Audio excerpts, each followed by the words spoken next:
Hey guys, Scott Newman at Forever Vinyls, Rare Records and Comic Books. I just got my latest 13 comics that we sent grading to CGC. We recognized them all as 9.8 or 9.6s, nothing lower. I don't bother with anything lower because it just doesn't make sense to send them. The first one we got back, though, was a 9.4. It's a Venom, #1. I don't see any reason why this would be a 9.1. A 9.4, excuse me. Next up, the Infinity Gauntlet, #5. 9.2. Again, this is a 9.8 comic. There's absolutely nothing wrong with this comic.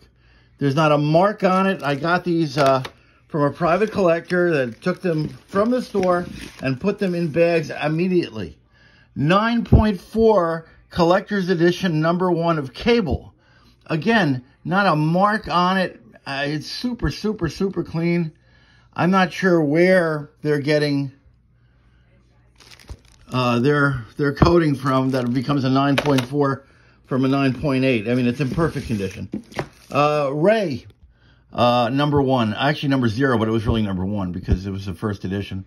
Matte version, 9.4. I've sent a ton of these to a CGC. They've always come back 9.8, but amazingly enough, this one comes back 9.4. It's like they had a bad day at the office or something. Gauntlet #6. The Final Battle. Gauntlet #6 came back at an 8.5, but with white pages. I'm not sure why this comes back at an 8.5. I don't see anything on them. Before I sent them out, I took a real good look at them. And by the way, just so you'll know, I'm a professional appraiser. I go and tell people what their record and comic collections are worth. So, before somebody at CGC, who supposedly does this for a living, tells me how to do what I do for a living, very professionally, might I say, it would be nice if they'd come back and tell me how they screwed up so bad. 9.2 rating, Morpheus, The Living Vampire, #1.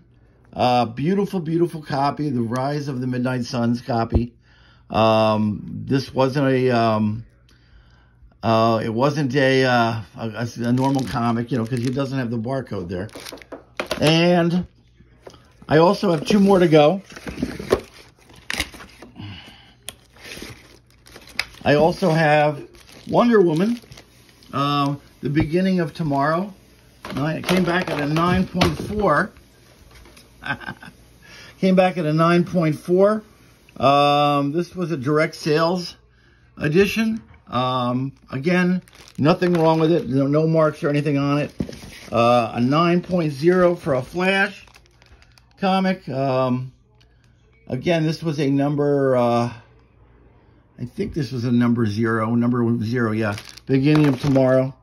Comes back at a 9.0. I mean, there wasn't a mark on these. Nothing. Another Morpheus, #1, came back at a 9.0. Again, not a mark on it. Don't have a clue why. Another Venom, #1. I love the Venoms. They're just beautiful, beautiful covers. And again, but it's easy to see if there's ticks or seams or anything in the cover, of which there's not, and there's nothing on the back.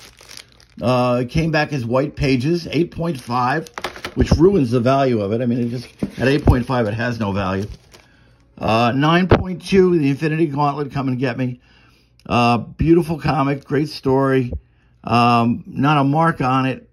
9.2. They did not send one comic back at 9.8, not one. X-Force, 0.1. I don't have a clue. 6.5? I've had comics that were 6.5. They were horrible. This one comes back at 6.5. There's no reason for it. Wraparound cover, poly bag removed, direct issue exists with positive and negative UPC codes. So this had a wraparound cover, but they don't show why it's a 6.5, and they say it's white pages. Not a clue. I will never use CGC again, ever. The Punisher, #1. Beautiful, beautiful copy. Comes back. I mean, there's not a mark on it. There's nothing. Comes back at a 4.5, Was the guy on crack? I mean, I had a comic that was a 4.5 that they graded, and I agree all day long it was a 4.5. This one's a 4.5, and it's in beautiful condition, not marked. So don't use CGC. Don't even bother. Just go to two of the other companies that are out there. Stop wasting your time with CGC.